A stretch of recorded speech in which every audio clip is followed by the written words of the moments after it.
রাতে আমি, আপু, দুলাভাই আর দুলাভাইয়ের বোন মিলে অনেক রাত পর্যন্ত আড্ডা দিয়েছি। তাই ভাবলাম সকাল 10টার আগে হয়তো আর ঘুম ভাঙবে না। মনে সুখে ঘুমিয়ে পড়লাম। ও মা, সকাল 6টা বাজতে না বাজতেই আমার ফোনে একের পর এক রিং বেজে চলেছে। সকাল সকাল মনটা একদম খারাপ করে দিল। যাই হোক, নাম্বার না দেখে ফোন রিসিভ করলাম, বাট আমি হ্যালো বলার আগেই ওপাশ থেকে বকাঝকা শুরু করে দিয়েছে। আমি বিছানা থেকে হুড়মুড় করে উঠে বসলাম। কণ্ঠটা চেনা চেনা লাগলো, তাই ফোনের স্ক্রিনের দিকে তাকিয়ে দেখি কুত্তি নামে সেভ করা। তার মানে আমার বেস্ট ফ্রেন্ড জান্নাত ফোন দিয়েছে। কি হয়েছে বল? এভাবে বলছিস কেন? আমি তোর বাসার নিচে দাঁড়িয়ে আছি, তাড়াতাড়ি বের হ। পারবো না রে দোস্ত, আম্মু ডাকতেছে, বাসায় অনেক কাজ। বুঝতেই তো পারছিস, বাসায় মেহমান আসছে। তোর আম্মু তোকে ডাকতেছে। রে। আচ্ছা, তোর আম্মুর কি ডায়াবেটিক্স আছে? কেন?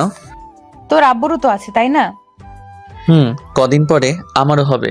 তো কি হয়েছে? আচ্ছা এটা বল, তুই এগুলো জিজ্ঞেস করছিস কেন? তোর আব্বু আম্মুকে তো আমি এখন রাস্তা দিয়ে দৌড়াতে দেখলাম, একসাথে হাঁপাতে হাঁপাতে আমাকে এটাও বলেছে, কি মা কেমন আছো?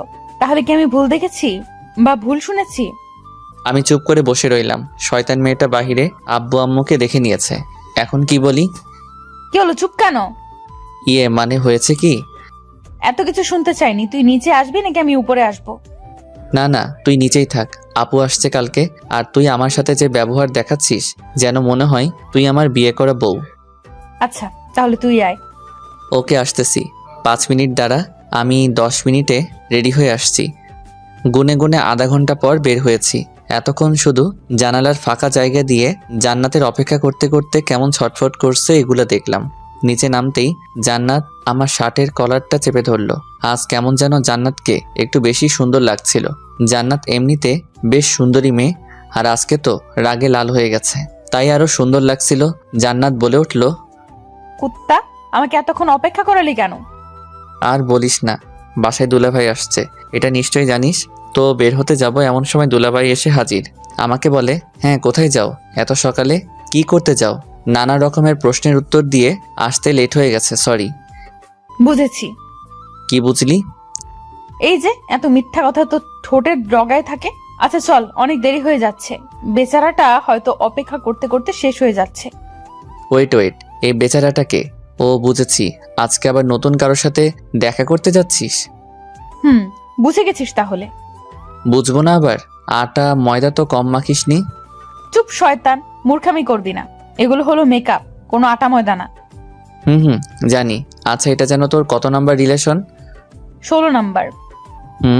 আচ্ছা এটা বল, 16 জনের মধ্যে তোর সব থেকে বেশি কতদিন রিলেশন ছিল? একদিন 3 ঘন্টা 45 সেকেন্ড। এটাই সর্বোচ্চ রিলেশন?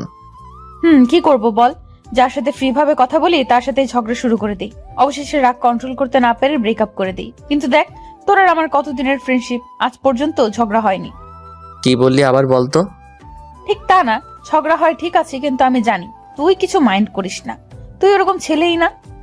ও আচ্ছা আচ্ছা, আমি ওরকম ছেলেই না। তবে কি রকম ছেলে শুনি? এখন দেখছি আমাকে নিয়েও গবেষণা করা শুরু করে দিয়েছিস। বেশি কথা না বলে তাড়াতাড়ি পা চালা, এমনিতেই অনেক দেরি হয়ে গেছে, আজকে ফার্স্ট মিট ওর সাথে, তাই আর দেরি করা যাবে না। রেস্টুরেন্টে গিয়ে দেখি জান্নাতের সাথে দেখা করবে বলে ছেলেটা বসে আছে। ছেলেটা জান্নাতকে দেখেই হাঁ করে এক দৃষ্টিতে তাকিয়ে রয়েছে। আমি বললাম, কি ভাই, এত সুন্দরী মেয়ে আগে কখনো দেখেননি বুঝি? না ভাই, আগে এত সুন্দর মেয়ে কখনো দেখিনি, পরি, একদম পরি। ছেলেটা জান্নাতের গুণগান করা শুরু করলো। এক কথায় ন্যাকামো যাকে বলে। ছেলেটি জান্নাতকে বলে, তোমার ঠোঁটের নিচের তিলটা অনেক সুন্দর, চোখ নাক ঠোঁট তো মাশাল্লাহ, চুলগুলো তো অনেক লম্বা লম্বা দেখা যাচ্ছে। জান্নাতের দিকে তাকাতেই দেখি এত প্রশংসা শুনে আরো বেশি করে ভাব নিচ্ছে। অবশ্য ছেলেটা ঠিকই বলেছে। এতদিন তো ভেবেছি জান্নাতের এসব কিছু শুধু আমার একারই ভালো লাগে, তবে এখন দেখছি এগুলো তো সবার নজরে। কিন্তু এসব কিছু আর সহ্য হচ্ছে না, তাই ছেলেটাকে বললাম, আরে ভাই আপনি কি একটু থামবেন? ছেলেটা চুপ হয়ে গেল। জান্নাতকে বললাম, ছেলে পছন্দ হয়নি, ওঠো এখান থেকে। কেন, কি হয়েছে? ভালোই তো আছে। মিষ্টি মিষ্টি কথা বললেই তো তোর কাছে ভালো, কিন্তু এরকম ন্যাকামো করা ছেলেদেরকে আমার একদমই পছন্দ না। তুই পছন্দ করে কি করবি? রিলেশন তো আমি করব।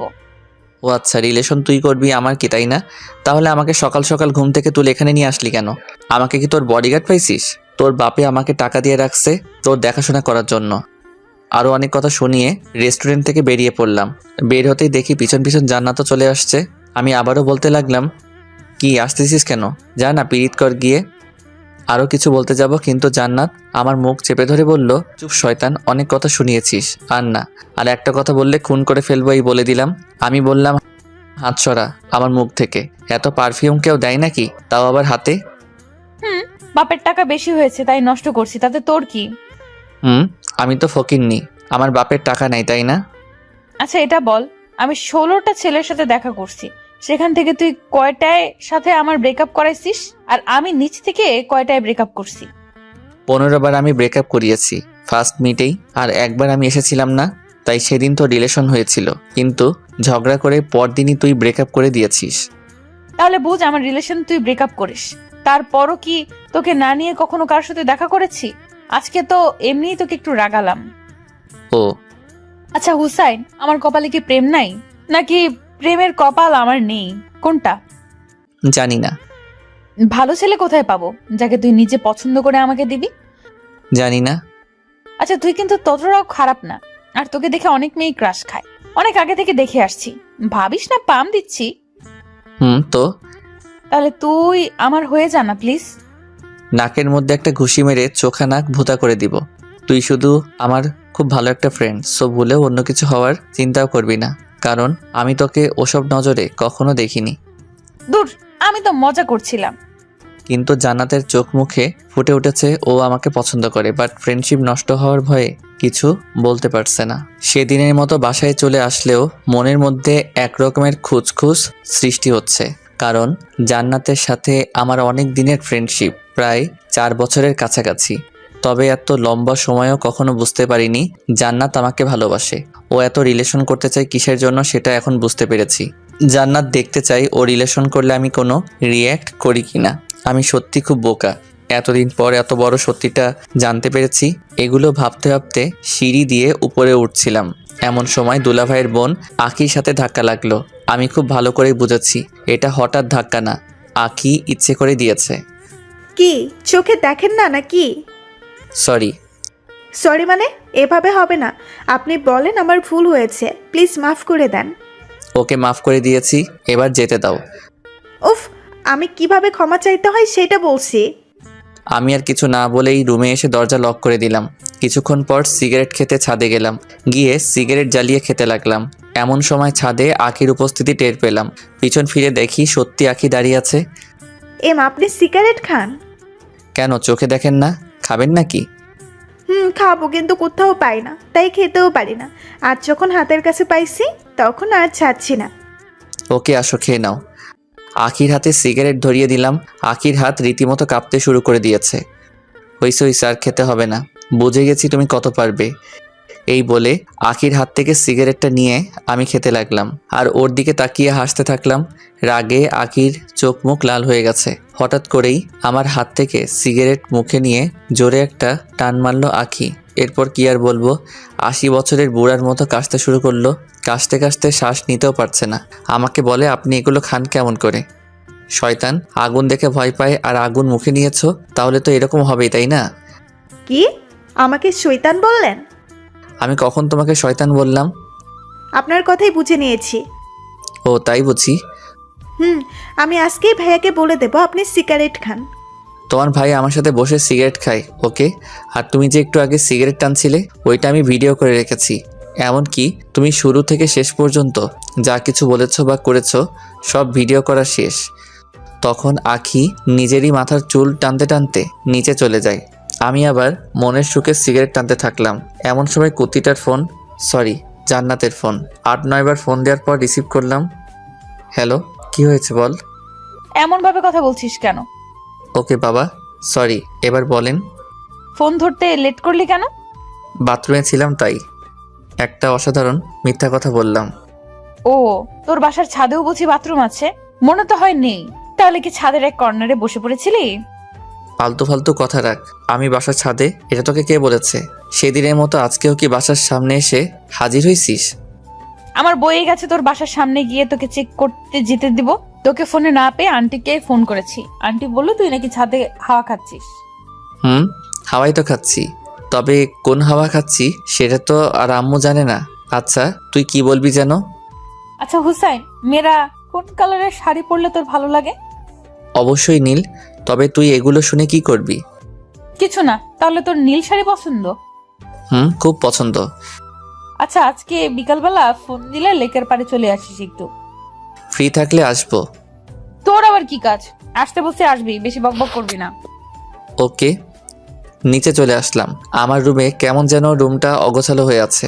অনেক দিন হলো রুমটাকেও পরিষ্কার করিনি। আর আমি তাই আখিকে ডাক দিয়ে বললাম, আমি বাহিরে যাচ্ছি, আমার রুমটা সুন্দর করে গুছিয়ে রেখো, আমি এসে দেখব। বাহ, আপনার সাহস আছে বলতে হবে। আমার রুম আম্মুকে দিয়ে গুছাই আর আপনি আমাকে বলছেন? তাছাড়া আমি এই বাসার মেহমান, সো আমাকে এইসব বলে লাভ নেই। আমি গেলাম। ও কাজ করবে না তাহলে? না, করবো না তো। তো আমি সিগারেট খাওয়ার ভিডিওটা সবাইকে দেখিয়ে আসি। প্লিজ না না, এরকম করবেন না, ভাইয়া আমাকে একদম মেরে ফেলবে। তাহলে চুপচাপ আমি যে কাজগুলো দিয়েছি ওগুলো করতে থাকো। অসহায় অবশ একটা মেয়ে পেয়ে এইরকম অত্যাচার। চুপ, তুমি অবুঝ। তাড়াতাড়ি কাজ শেষ করো, আমি একটু পরেই আসছি। আমি চলেই যাচ্ছিলাম, এমন সময় আকি গুনগুন করে বলতে থাকলো, এই জন্য ছেলেদের বিশ্বাস করতে নেই। আমি ওর কথায় কান না দিয়ে বাইরে চলে আসলাম ফ্রেন্ডদের সাথে আড্ডা দিতে। তবে আমার সব ফ্রেন্ড কিছুদিন হলো সবাই খারাপ নেশায় আসক্ত হয়ে গেছে। কেউ প্রেমে ব্যর্থ হয়ে, আবার কেউ কেউ শখের বশে খেতে গিয়ে নেশায় আসক্ত হয়ে গেছে। মানুষ মাত্রই অভ্যাসের দাস। আপনি কিছুদিন একটা কাজ করবেন, হোক সেটা ভালো কিংবা খারাপ, সেটার প্রতি আপনি একটু হলেও আসক্ত হয়ে পড়বেন। ফ্রেন্ডদের সাথে আড্ডা দিচ্ছি, এমন সময় জান্নাতের ফোন রিসিভ করতেই, কই রে তুই? এই তো বাহিরে ফ্রেন্ডের সাথে আড্ডা দিচ্ছি।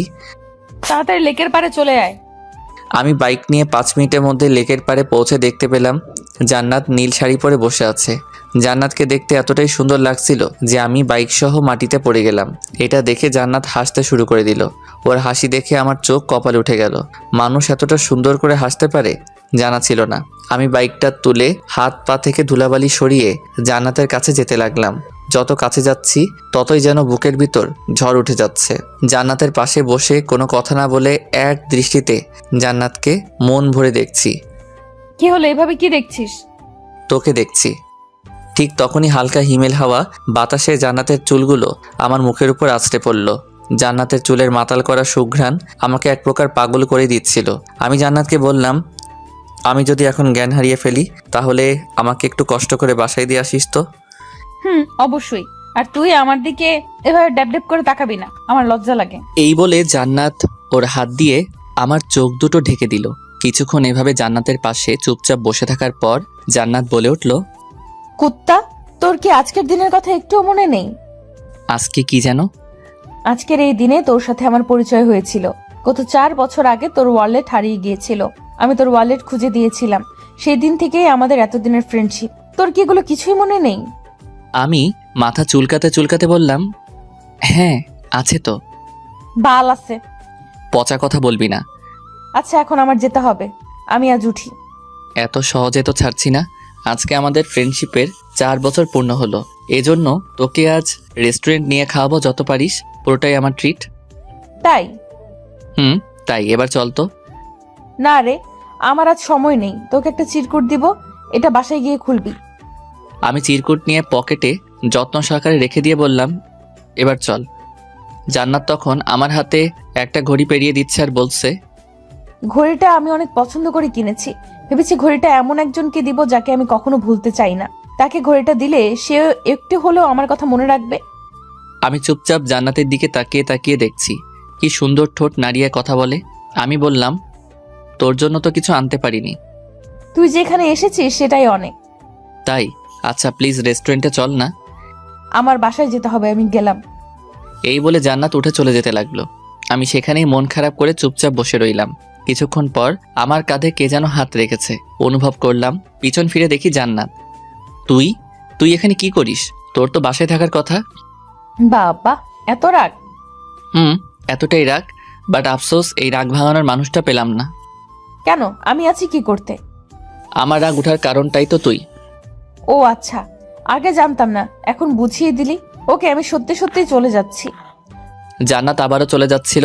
আমি জান্নাতের হাত ধরে হ্যাচকা টান দিয়ে আমার পাশে বসিয়ে জান্নাতের গালে ঠাস ঠাস করে 2টা থাপ্পড় দিলাম। তুই আমাকে মারলি কেন? আমি জান্নাতের প্রশ্নের উত্তর না দিয়ে চুপচাপ সেখান থেকে বাইক নিয়ে চলে যাচ্ছিলাম। এমন সময় জান্নাত বাইকের পিছনে উঠে বসলো। খুব ক্ষুধা লেগেছে, রেস্টুরেন্টে নিয়ে চল, খাবো। আমি মুচকি হেসে বললাম, গুড গার্ল। তুই আর কথা বলবি না, তুই আজকে আমাকে মারছিস, সো চুপচাপ গাড়ি চালা। আচ্ছা সরি। সরি মানে কি? হ্যাঁ, এই বলে আমার পিঠে ইচ্ছে মতো কিল ঘুষি মারতে লাগলো। তবে একটু ব্যথা লাগেনি, কারণ নরম হাতের ঘুষিগুলাও নরমই লাগছে। জান্নাতকে নিয়ে রেস্টুরেন্টে গেলাম। জান্নাত রেস্টুরেন্টে গিয়েই একের পর এক অর্ডার করতে থাকে। এরপর আস্তে আস্তে খাওয়া শুরু করলো। আমি এখনো খাওয়াই শুরু করিনি, এর মধ্যে ওর অর্ধেক খাওয়া শেষ। আমাকে বলে কি না আমি নাকি আস্তে আস্তে খাচ্ছি। কিছুক্ষণ পর আমার অনেক দিনের পুরনো এক ফ্রেন্ড ওর বউকে নিয়ে রেস্টুরেন্টে প্রবেশ করলো। এখন ওরা দেশের বাইরে থেকে কবে আসছে জানি না, তবে আমাকে দেখেই আমার দিকে ছুটে আসলো আর বলল, কিরে কেমন আছিস? ও আমার কথা মনে আছে তাহলে? কাজের অনেক চাপ, তাই তেমন একটা খোঁজ খবর নিতে পারি না। ভালো। আচ্ছা দোস্ত, ভাবি কিন্তু অনেক কিউট। ভাবি মানে? তখন জান্নাত লজ্জায় মাথা নিচু করে ফেললো। আমি কিছু বলতে যাব এমন সময়, এই যে শুনেন, হোসাইন কিন্তু অনেক ভালো একটা ছেলে, কখনো কারোর সাথে রিলেশন করেনি। আমরা যখন একসাথে লেখাপড়া করেছি তখন হোসাইনকে অনেক মেয়ে অফার দিয়েছে, তবে ও কখনো এসব রিলেশনে যায়নি। তাই বলছি এমন কোনো কাজ করবে না যাতে ও মনে কষ্ট পায়। জান্নাতকে উদ্দেশ্য করে বলল। জান্নাত মাথা নেড়ে হ্যাঁ বলল। আমি তো পুরো অবাক হয়ে গেলাম।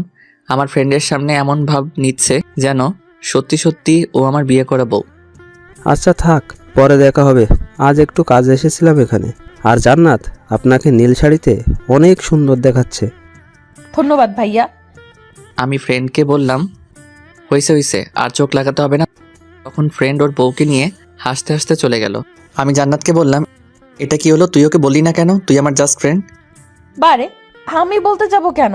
আমার তো শুনতে ভালোই লাগছিল। তার মানে তোর আমার বউ হওয়ার ইচ্ছে আছে? খুব ইচ্ছে। কি বললি আবার বল। তোর বউ হওয়ার ইচ্ছে আছে বললাম, তাই কি করবি, মারবি? ওকে মার। আর আমি যে তোকে চিরকুট দিয়েছি ওটা পড়লেই বুঝতে পারবি। ভালো, তুই খুব সুন্দর করে ফান করতে পারিস। তখন জান্নাত চুপ করে রইল আর আমার দিকে মায়াবী দৃষ্টিতে তাকিয়ে বলল, তোর এগুলো ফান মনে হচ্ছে? তাছাড়া কি। তখন জান্নাত আমাকে চমকে দিয়ে রেস্টুরেন্টের ভিতরেই চিৎকার চেঁচামেচি করে আমাকে বকাঝকা করতে শুরু করে দিল। এমনকি টেবিলে থাকা প্লেট গ্লাসগুলো দেয়ালে ছুঁড়ে ছুঁড়ে ভাঙতে শুরু করে দিল। অবস্থা খারাপ বুঝে জান্নাতকে কোনোভাবে রেস্টুরেন্ট থেকে বের করে রেস্টুরেন্টের মালিককে জিনিসপত্র নষ্ট করায় জরিমানা আমাকে দিতে হয়েছে। এরপর জান্নাতকে বাসায় নামিয়ে দিয়ে আসলাম। রাস্তায়ও কোনো কথা বলেনি, আমিও কথা বলার আগ্রহ দেখাইনি। জান্নাতকে নামিয়ে দিয়ে বাইক নিয়ে বাসায় ফিরছি। আমাদের বাসার সামনে রাস্তার মোড়ে 2টা ছেলে একটা মেয়েকে নানা রকমভাবে ইফটিজিং করছে। দূর থেকে ভালোভাবে বুঝতে পারছি না মেয়েটাকে, তাই বাইক নিয়ে কাছে দেখেই যা দেখলাম তাতে আমার মনে হচ্ছিল রাগে হয়তো এখন আমার মাথা ফেটে রক্ত বের হবে। দেখলাম 2টা ছেলে আমার বাসার মেহমান আকিকে ইফটিজিং করছে। আকির গলার ওড়না ওই 2 ছেলের হাতে। 2 ছেলে আকিকে দেখছে আর জিহ্বা নাড়িয়ে তাদের ঠোঁট ভেজাচ্ছে। ওদের চোখে মুখে শয়তানের চাপ ভেসে উঠেছে। আমার এতটাই রাগ উঠেছিল যে প্রথমে বাইক থেকে আগে হকি স্টিকটা বের করলাম। হকি স্টিকটা বের করে ওই 2 ছেলেকে ইচ্ছে মতো মারতে লাগলাম। হঠাৎ দেখি আশেপাশে অনেক লোকের ভিড় জমে গেছে। রাস্তার মাঝে ওদের রক্তের বন্যা বয়ে যাচ্ছে। প্রায় আধমরা করে ফেলছি।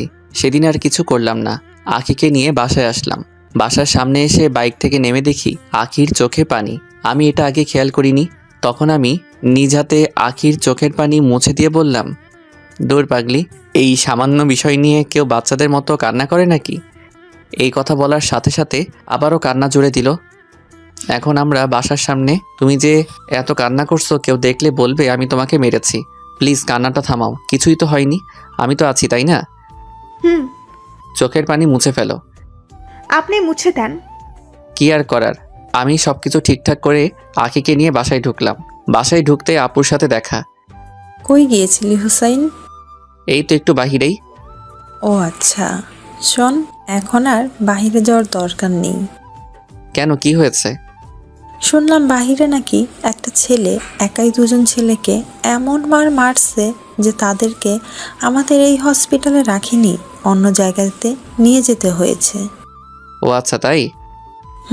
কি বদমাইশ ছেলে রে বাবা, একাই দুজনকে মেরে হসপিটালে পাঠিয়ে দিয়েছে।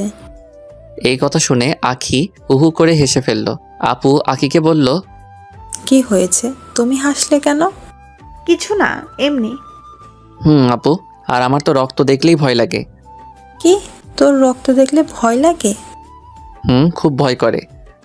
শয়তান, তুই তো প্রাইমারি স্কুলে পড়াকালীন অনেকেরই নাক ফাটিয়েছিস, আর বড় হয়ে কি কি করেছিস সেগুলো আর বললাম না, আখি আছে এখানে তাই। ভালো। আর তোমার কাছে এগুলো কে শুনতে চেয়েছে? এই বলে আমি রুমে চলে আসলাম। তবে আজ আমার রুম আমার নিজের কাছে অচেনা অচেনা লাগতেছে, কারণ আখিকে রুম গোছাতে বলেছিলাম, জানি গোছাবে, কিন্তু এত সুন্দর করে গোছাবে কে জানে। এত সুন্দর রুম দেখে বিছানায় ধপাস করে শুয়ে পড়লাম। ক্লান্ত থাকার কারণে বিছানাতে শুতেই ঘুমিয়ে পড়লাম। সন্ধ্যার আগ মুহূর্তে সূর্য যখন লাল রং আকার ধারণ করে, তখন আমার ছাদে গিয়ে সিগারেট খেতে খুব ভালো লাগে। ও আর হ্যাঁ, আরেক সময় আছে যে সময়টা আমি ছাদে বসে বসে পার করে দেই অনেকটা সময়, সেটা হলো পূর্ণিমার রাতে। চাঁদের সৌন্দর্য দেখতে দেখতে সিগারেট খেয়ে পার করে দিই অনেকটা সময়। প্রতিদিনের মতো আজ সন্ধ্যায় ছাদে যাব, তবে ঘুম থেকে উঠে সিগারেটের প্যাকটা খুঁজে পাচ্ছি না। রুম গুছিয়ে আকি সিগারেটগুলো কই যে রাখছে কে জানে।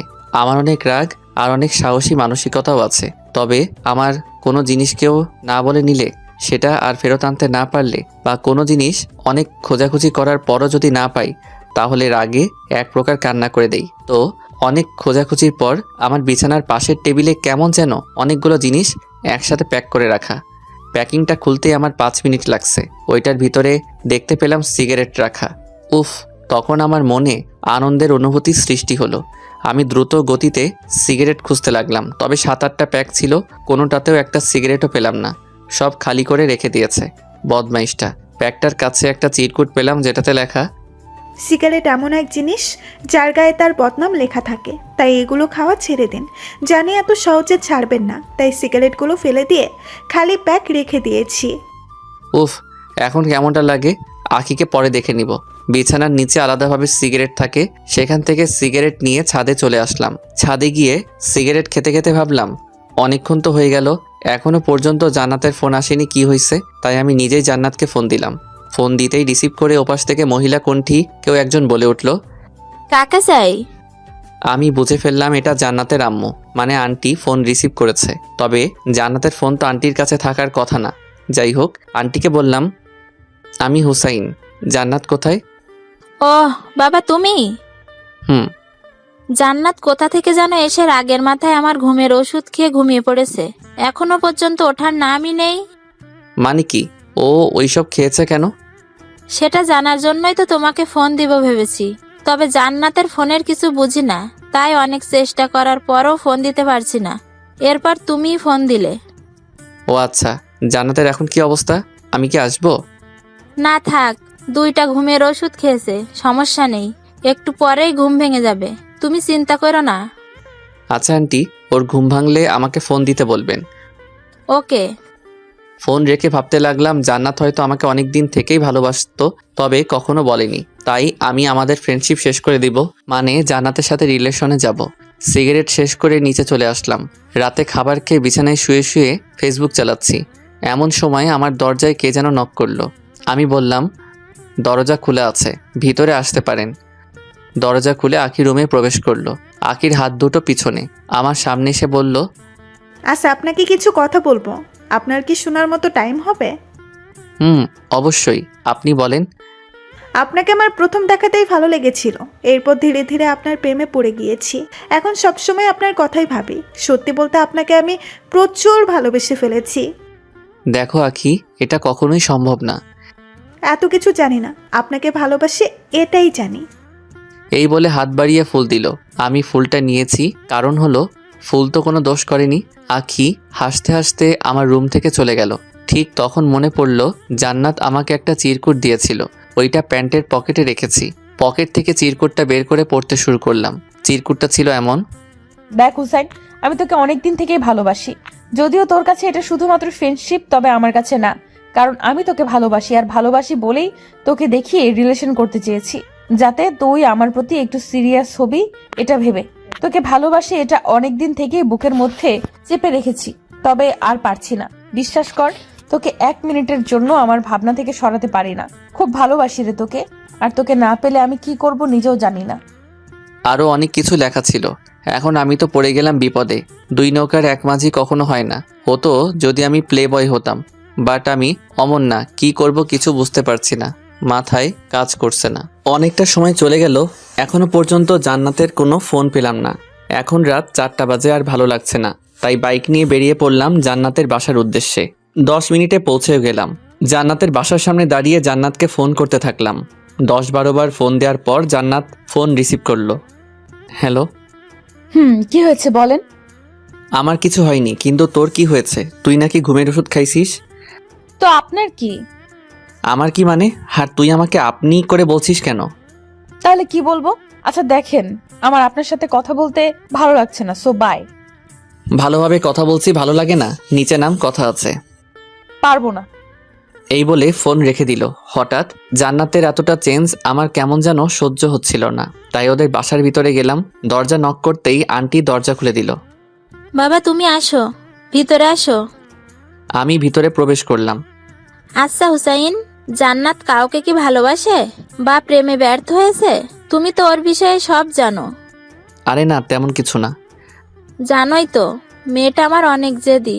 ওর বাবা তো ব্যবসার কাজে বাইরে গিয়েছে, তাই জান্নাতকে নিয়ে আমার অনেক চিন্তা হয়। কখন যে কি করে বসে পাগলি মেয়েটা। আপনি চিন্তা করেন না, আমি আছি তো। জান্নাত কোথায়? ও তো উপরে ওর রুমেই।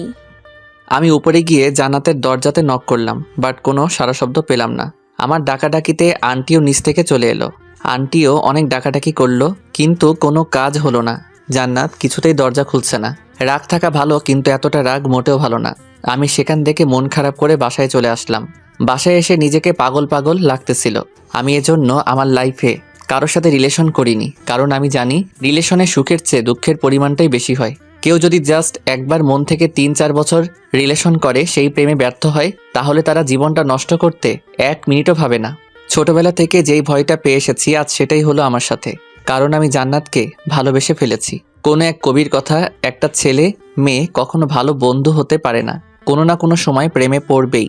আমি জানি না কথাটা কতটুকু সত্যি, কিন্তু আমি জান্নাতকে অসম্ভব ভালোবেসে ফেলেছি, এইটুকু বলতে পারি। রাত প্রায় 10টা বাজলো বলে আমার মনটা ভীষণ খারাপ, তাই এক হাতে গিটার, অন্য হাতে সিগারেটের প্যাক নিয়ে ছাদে চলে আসলাম। আমি গিটারিস্ট, গিটার বাজাতে ভালোবাসি। প্রায় সময় ফেসবুক লাইভে আসি, কারণ আমার গিটার বাজানো অনেকেরই পছন্দ। এই গিটার বাজিয়ে ফেসবুকে কত মেয়ের প্রপোজ পেয়েছি হিসাব নেই। কিন্তু সত্যি বলতে, ভালোবাসায় বিশ্বাস না করা আমি আজকারও ভালোবাসার অভাবে ভুগছি। যাই হোক, আজকে আর লাইভে গেলাম না। আমাদের ছাদ থেকে চাঁদটা খুব সুন্দর দেখা যায়, তাই গিটার বাজিয়ে সিগারেট খাচ্ছি।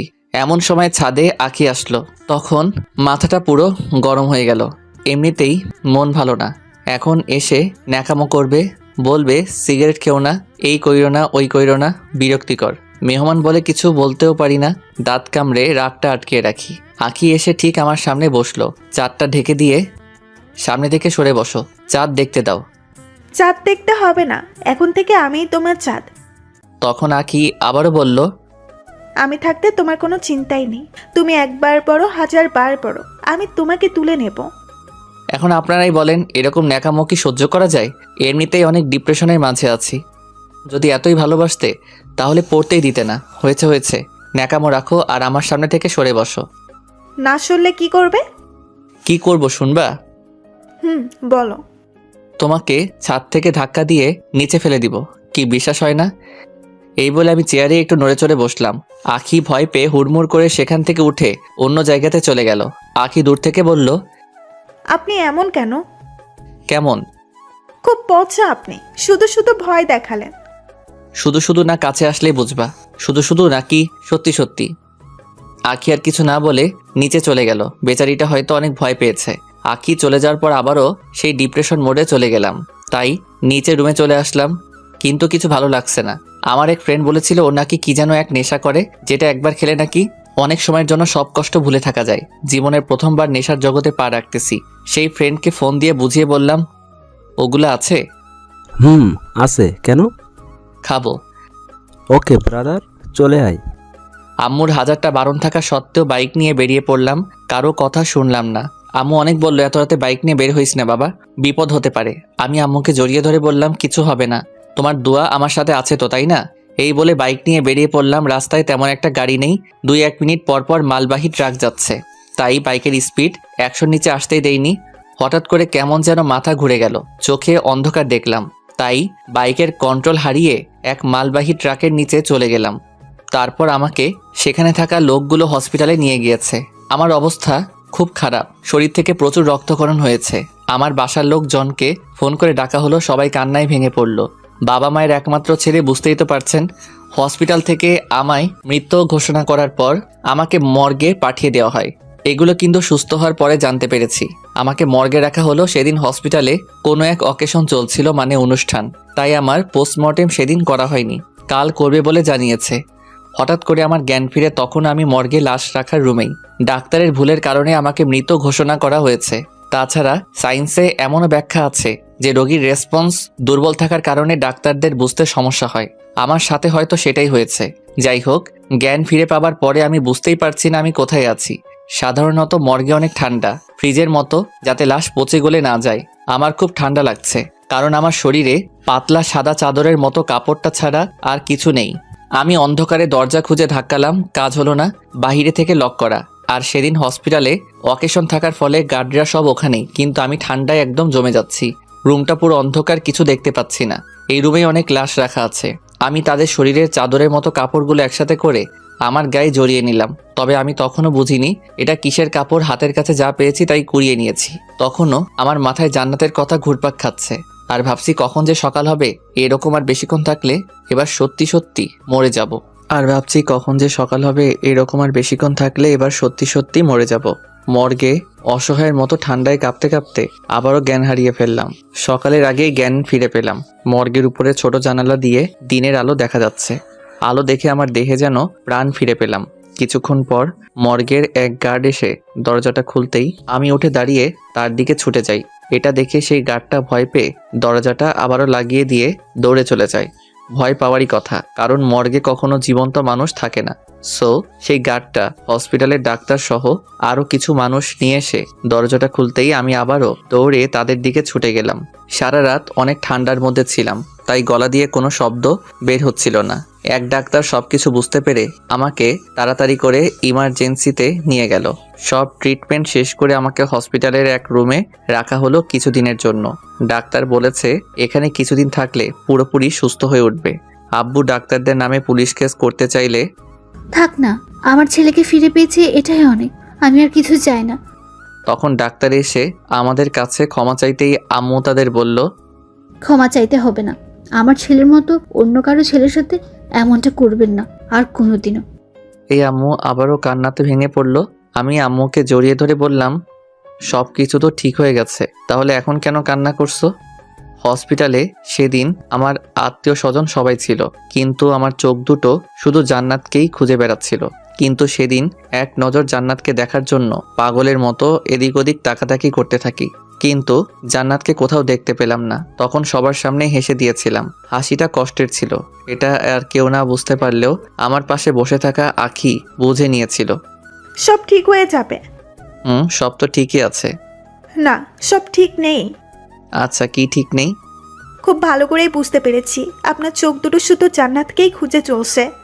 তোমাকে জান্নাতের ব্যাপারে কে বলছে? আপনার রুম থেকে জান্নাতের দেওয়া চিরকুটটা পড়ে সব বুঝেছি। আপনাদের মাঝে কি হয়েছে আমি জানি না, তবে চিন্তা করবেন না, সব ঠিক হয়ে যাবে। সব ঠিক হলে তুমি কেমন করবে? তুমিও তো আমাকে ভালোবাসো, নাকি সেদিন মিথ্যা বলেছিলে? আমার ভালোবাসা মিথ্যা নয়। আমি জানি জোর করে কারো ভালোবাসা পাওয়া যায় না। আপনার মনে আমার জন্য কোনো জায়গা নেই। আপনি আপনার সবটা দিয়ে জান্নাতকে ভালোবেসে ফেলেছেন, সব বুঝি। তুমি এত কিছু বুঝলে কেমন করে? মেয়েদের অনেক কিছু বোঝার ক্ষমতা থাকে, সে আপনি বুঝবেন না। জি না, মেয়েরা অনেক কিছু বুঝতে পারে কিনা সেটা জানি না, তবে মেয়েদের কোনো কিছু কেউ বুঝতে পারে না। যেমন আমি। জান্নাত কেন এমন করছে কিছুই বুঝতে পারছি না। আপনার ভালোবাসা যদি সত্যি হয়ে থাকে তাহলে অবশ্যই জান্নাত আপনার জীবনে আবার ফিরে আসবে। তাহলে তোমার ভালোবাসার কি হবে? আমার ভালোবাসা না হয় অপূর্ণই থেকে যাবে। সব ভালোবাসার যে পূর্ণতা পেতে হবে এমনটা তো কথা নেই। ভালোবাসার মানুষকে সারা জীবনের জন্য পেতে অনেক বড় কপাল লাগে, আর সেটা হয়তো আমার নেই। এইটুকু বলে আখি চোখের পানি লুকিয়ে মুচকি হেসে রুমের বাহিরে চলে গেল। আখি বাহিরে চলে গেলে আম্মু ভিতরে এসে বলল, বাবা কিছু লাগবে? হুম, কি লাগবে বাবা? একটু বাহিরে যেতে চাই। কেন, কি লাগবে বল, আমি এনে দিচ্ছি।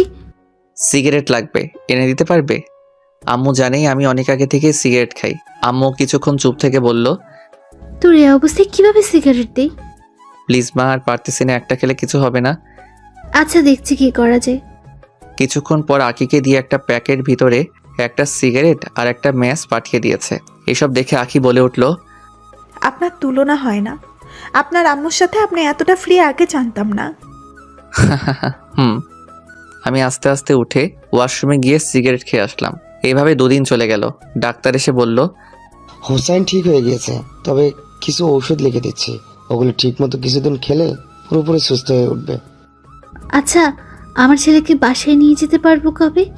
কাল সকালে, তবে আজ বিকেলেও নিয়ে যেতে পারেন, সমস্যা নেই।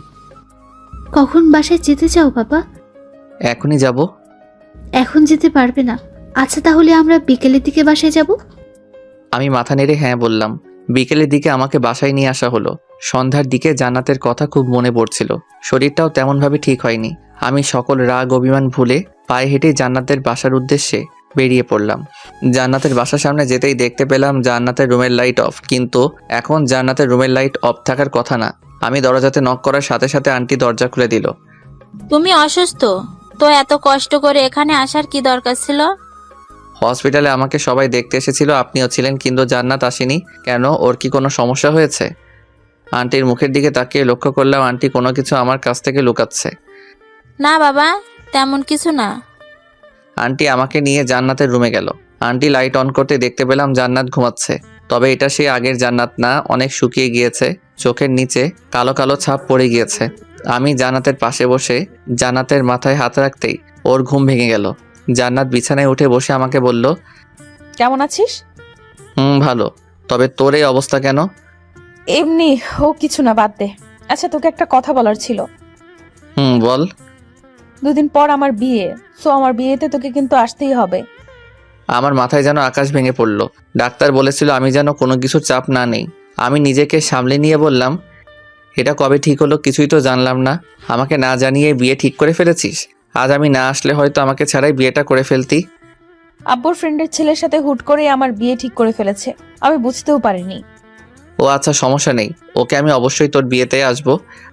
আর কিছু বলতে পারলাম না। কখন যে আমার চোখের কোণে পানি জমে গিয়েছে বুঝতেই পারিনি। তাই সেখানে আর বেশিক্ষণ থাকলাম না, বাসায় চলে আসলাম। রাস্তা দিয়ে হেঁটে হেঁটে আসার সময় আমার চোখ দিয়ে অঝরে পানি ঝরছে। বাসায় এসে নিজেকে সান্ত্বনা দিয়ে ভাবলাম, যদি আমার ভালোবাসা সত্যি হয়ে থাকে তাহলে অবশ্যই জান্নাত আমার কাছে ফিরে আসবে। কিন্তু বারবার মনে হচ্ছে আমি জান্নাতকে হারিয়ে ফেলছি। তবে আমার বিশ্বাস জান্নাত আমার আর আমার কাছেই ফিরে আসবে। দেখতে দেখতে 2 দিন চলে যায়। কাল জান্নাতের বিয়ে। রুমেই শুয়ে আছি, এমন সময় এক ফ্রেন্ডের ফোন আসলো। রিসিভ করতে ফ্রেন্ড বলল, কিরে হোসাইন, কই তুই? কেন, কি হয়েছে? আজ জান্নাতের বিয়ে, জানিস না? জানি তো, কি হয়েছে? তো কি হয়েছে মানে? তুই যাকে নিয়ে স্বপ্ন দেখতি আর আমাদেরকে তোর আর জান্নাতের গল্প শোনাইতি, আজ তার বিয়ে হয়ে যাচ্ছে, অথচ তোর কোনো চিন্তাই নেই। বাদ দে তো, আমার জাস্ট ফ্রেন্ড ছিল। বোকা ভাবিস না, সব জানি। তুই বাসা থেকে বের হ, আমি সব রেডি করে রাখছি। মানে কি রেডি করে রাখছস? জান্নাতকে উঠিয়ে নিয়ে আসবো। না থাকলে, আর জান্নাত আমার সাথে কখনো আসবে না। আসবে না মানে? অজ্ঞান করে নিয়ে আসবো, ভাব নেওয়ার জায়গা পায় না মেয়েটা। আচ্ছা বাদ দে তো এসব, এখন রাখছি। এই বলে আমি ফোন রেখে দিলাম। এমন সময় আম্মু রুমে আসলো। কি হয়েছে? কই কিছু না তো। তাহলে তোর চোখ বেয়ে পানি পড়ছে কেন? ও খেয়ালই করিনি, হয়তো চোখে কিছু ঢুকেছে। দরজার পাশে দাঁড়িয়ে সব শুনেছি। তুই অনেক বড় হয়ে গেছিস। ছোটবেলায় তো পিঁপড়ের কামড় খেয়ে আমার কাছে এসে কান্না করতি, আর এখন এত বড় মাপের কষ্ট লুকিয়ে আমার সাথে দিব্যি হেসে হেসে কথা বলছিস। তখন আর নিজেকে আটকে রাখতে পারলাম না। আম্মুকে জড়িয়ে ধরে কান্নার সুরে বললাম, মা, জান্নাতকে খুব ভালোবেসে ফেলেছি, হয়তোবা নিজের থেকেও বেশি। তো চিন্তা কিসের? তোর ফ্রেন্ডের সাথে গিয়ে উঠিয়ে নিয়ে আয়, পরে যা হবে আমি বুঝবো। তবে তোর কষ্ট দেখতে রাখছি না। জান্নাত যদি জাস্ট একবার বলতো যে আমাকে ও এখনো ভালোবাসে, তাহলে জান্নাতকে আমার কাছ থেকে কেউ আলাদা করতে পারতো না। বাট ও তো এখন আমাকে সহ্যই করতে পারে না, তাই যা হবার হবে। সব ভাগ্যের উপর ছেড়ে দিয়েছি। তাহলে এখন কি করবি? কিছু না, ভাগ্যে যদি থাকে তো জান্নাত ফিরে আসবে, আর না থাকলে যাক, বাদ দাও। সে তুই যা ভালো বুঝিস কর, তবে এভাবে মনমরা হয়ে বসে থাকবি না, আমার খারাপ লাগে। ওকে। আম্মু চলে গেলে আবার আকি ভিতরে আসতে চাইলে আমি বললাম, বাহিরে আর কেউ আছে? না। আচ্ছা, এখানে কি ইন্টারভিউ চলছে নাকি যে একের পর এক আসছো? এভাবে বলছেন কেন? আচ্ছা চলে যাচ্ছি। না, কি বলবে বলে যাও। আজ আমি আমাদের বাসায় চলে যাচ্ছি, তাই বলতে আসছিলাম। এতক্ষণ আপনি আপনার আম্মুর সাথে কথা বললেন, তাই ভেতরে আসিনি। আকির কথা শুনে কিছুক্ষণ চুপচাপ বসে রইলাম, তারপর বললাম, আজকেই কেন যেতে হবে? আসতে তো অনেক দিন হলো। বাসা থেকে আম্মু ফোন দিয়েছিল, বললো বাসায় চলে আসতে। আজ তো যেতে পারবে না। কেন পারবো না? আজ জান্নাতের বিয়ে। তাই কি? তাই কি মানে? আমি কান্না করলে আমাকে সান্ত্বনা কে দিবে শুনি? আপনি বাচ্চাদের মতো কান্না করবেন? হুম। ওকে, তাহলে আপনার কান্না দেখতে আজ না হয় থেকে যাই, কি বলেন? থ্যাঙ্কস। চলে যাচ্ছিলাম, তাই আপনার জন্য একটা সিগারেটের প্যাক কিনে এনেছি। ভাবলাম এটা দিয়ে চলে যাব। কই দাও তাহলে। জি না, আজ তো যাওয়া হচ্ছে না, তাই কাল যাওয়ার সময় দিব। না, এখন এটা দাও, পরে না হয় আরেক প্যাকেট দিয়ে যাবে। ওকে। আকি সিগারেট দিয়ে চলে গেল। দিনটা কষ্টে কোনোভাবে কাটিয়ে নিলাম। জান্নাতকে হয়তো রাত 1টা-2টার দিকে ওদের বাসা থেকে নিয়ে যাবে বিয়ের সব কাজ সম্পন্ন করে। এখন সন্ধ্যা নেমে গিয়েছে। কষ্টটা যেন ধীরে ধীরে বেড়েই চলেছে। আজ সারাদিন আমার রুম থেকে বের হয়নি। জান্নাতকে শেষ একটি বারের জন্য দেখার জন্য মনটা পাগলের মতো ছটফট করছে। তাই দৌড়ে জান্নাতের বাসার দিকে ছুটে গেলাম। দূর থেকে বিয়ে বাড়ির হইচই শুনতে পেলাম। বুকের বাপাসটা কষ্টে যেন অবশ হয়ে যাচ্ছে। আমি আস্তে আস্তে জান্নাতদের বাসায় ঢুকলাম। বাসায় অনেক লোকজন। পরিচিত কাউকে খুঁজে পাচ্ছি না যে জান্নাতের কথা জিজ্ঞেস করব। হঠাৎ জান্নাতের এক মেয়ে ফ্রেন্ডকে দেখতে পেলাম। ওর নাম রূপা। রূপা আমাকে দেখতেই আমার দিকে ছুটে আসলো। হুসাইন ভাইয়া, আপনি এখানে কেন? জান্নাত তো উপরে। জান্নাত উপরে? আচ্ছা, আপনি নাকি মৃত থেকে জীবিত হয়েছেন? কে বলেছে এগুলো? এলাকার সবাই জানে, আমি জানবো না? ও, কিন্তু মৃত মানুষ কখনো জীবিত হয় না। আমার রেসপন্স দুর্বল ছিল, তাই অমনটা হয়েছিল। ও আচ্ছা, এখন বুঝলাম। বাট এই সামান্য কাহিনীকে লোকেরা রচনা করে ফেলেছে। আপনি নাকি কবর থেকে উঠে চলে এসেছেন। আরে এরকম অনেক কিছু বলেছে তারা। ও বাদ দাও। আচ্ছা, আমাকে একটু জান্নাতের কাছে নিয়ে যেতে পারবে? আপনি হলেন জান্নাতের বেস্ট ফ্রেন্ড, আপনাকে আমার নিয়ে যেতে হবে কেন? আপনি তো নিজেই যেতে পারেন। রূপার কথা শুনে জান্নাতের আর আমার সেই আগের মিষ্টি ফ্রেন্ডশিপের কথা মনে পড়ে গিয়েছে। কতই না সুন্দর ছিল সেসব দিনগুলো। এগুলো ভাবতে ভাবতে চোখের কোণে অনেকটা পানি জমে গিয়েছে। আমি রূপাকে বললাম, আচ্ছা তুমি যাও তাহলে। রূপা চলে গেলে আমি উপরে গেলাম। দরজার বাহির থেকে জান্নাতকে দেখতে পেলাম। জান্নাতের দিকে তাকিয়ে চোখ ফেরাতে পারছি না। জান্নাত এমনিতে অনেক সুন্দর, তার মাঝে আজ আবার বিয়ের সাজে। কখনো পরি দেখিনি, তবে পরিদের বিষয়ে যতটুকু শুনেছি তার থেকে জান্নাত কোনো অংশে কম নয়। সেখানে আর বেশিক্ষণ থাকতে পারলাম না। দ্রুত বাসায় চলে আসলাম। নিজের উপর এত রাগ হচ্ছিল বলে বোঝাতে পারবো না। কেন যে সেদিন জান্নাতের ভালোবাসা অবহেলা করেছি। সেদিন জান্নাতকে ফিরিয়ে না দিলে আজ হয়তো আমার এমন দিন দেখতে হতো না। রাগে আমার রুমের জিনিসপত্র ভাঙতে শুরু করে দেই। জিনিসপত্র ভাঙার শব্দ পেয়ে নিচ থেকে আম্মু আপু চলে আসে। আমাকে সান্ত্বনা দিয়ে তারা চলে যায়। আমাকে বলে ঘুম আসতে, তবে ঘুম আসছিল না বলে 3-4টা ঘুমের ওষুধ একবারে খেয়ে ফেলি। এখন আর বিছানায় উঠতে পারিনি। বিছানার নিচে ফ্লোরে ঘুমিয়ে পড়লাম। সকালে ঘুম থেকে উঠে অনুভব করলাম আমি বিছানাতে শুয়ে আছি। আমার কপালে কে যেন চুমু খাচ্ছে। চোখ খুলতেই দেখতে পেলাম জান্নাত আমার পাশে বসে কপালে চুমু দিচ্ছে। নিজের চোখকে যেন বিশ্বাস করতে পারছি না, তাই হালকা করে আমার শরীরে চিমটি কাটলাম, এটা ভেবে যে আমি স্বপ্ন দেখছি না তো। ঘুম থেকে উঠেই চমকে গেলাম। জান্নাতকে আমার পাশে দেখে সত্যি নিজের চোখকে বিশ্বাস করতে পারছি না। আমি জান্নাতকে বললাম, তুই তুই এখানে কি করিস? তোর তো শ্বশুরবাড়ি থাকার কথা। রাখ তো শ্বশুর বাড়ি। সারা রাত এভাবে তোর পাশে বসে বসে তোকে ডাকাডাকি করতেছি, তাও তোর ঘুম ভাঙাতে পারলাম না। পারবি কেমন করে? অনেকগুলো ঘুমের ওষুধ খেয়ে ঘুম দিয়েছি। এই কথা বলা মাত্রই জান্নাত আমার বুকের উপর উঠে বসে আমার গালে মিষ্টি মিষ্টি থাপ্পড় মেরে বলতে থাকে, শয়তান, তুই এগুলো খাইছিস কেন? তোর কাছ থেকে তো শেখা এগুলি খাওয়া। আমি আগে অবশ্যই খেয়েছি, যার ফলে আমার শরীর স্বাস্থ্য মাঝখানে নষ্ট হয়ে গিয়েছিল। এখন আর খাই না, তাই আবার ঠিক হয়ে গিয়েছে। সেটা তো দেখতেই পারছি, তবে তুই এখানে কেন? তাহলে কোথায় থাকবো? শ্বশুর বাড়ি? হুম। আমার ভালোবাসা এত সস্তা মনে করিস? সস্তা না হলে বিয়ে করতে রাজি হয়েছিলি কেন? আবুর ফ্রেন্ডের ছেলের সাথে আমাকে জোর করে বিয়ে দিতে চেয়েছিল। আমি রাজি হয়েছি বলে আজ এখানে আসতে পেরেছি, না হলে না হলে কি? না হলে আমাকে আটকে রেখে জোর করে বিয়ে দিয়ে দিত। বুঝেছি, তবে আমাকে তো বলতে পারতি এসব কথা। বলবো কেন? তুই যে আমাকে প্রথমে অবহেলা করেছিস সেটা ভুলে গিয়েছি ভেবেছিস? কিচ্ছু ভুলিনি, তাই তোকে একটু শিক্ষা দিলাম। এটা একটু শিক্ষা, আর একটু হলে তো মরেই যেতাম। ভালো। ভালো। তবে তুই এখন আমার বুকের উপর থেকে নেমে অন্য জায়গাতে বস গিয়ে। জি না, আমি তোর বুকের উপরে বসে থাকবো। কি করবি তুই? সত্যি ব্যথা লাগতেছে, রাতে কিছু খাইনি। এমন সময় আঁকি রুমে আসলো, এসে বলল আমাকে আর জান্নাতকে আম্মু নিচে ডাকছে। জান্নাত আমার উপর থেকে উঠে বসে আঁকিকে বলল, তুমিই তাহলে আখি? হুম। হুসাইনের মুখে তোমার কথা অনেক শুনেছি, যা শুনেছি তার থেকে কোনো অংশে কম নয়। অনেক সুন্দরী তুমি। কি যে বলেন আপু, আপনার সৌন্দর্যের মাঝে সকল সৌন্দর্য হার মেনে যাবে।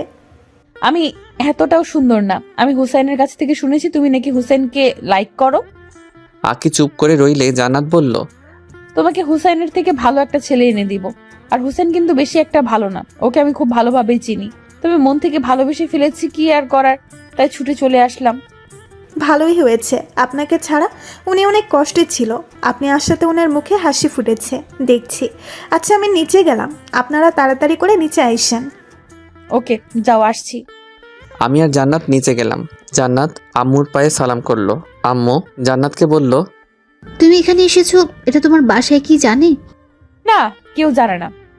তাহলে তো তাদের ফোন দিয়ে জানাতে হবে, তা না হলে তারা তো চিন্তা থাকবে। না, ফোন দিয়েন না। ফোন দিলে এসে আমাকে নিয়ে যাবে। সমস্যা নেই, এসেছো যখন নিয়ে যেতে পারবে না?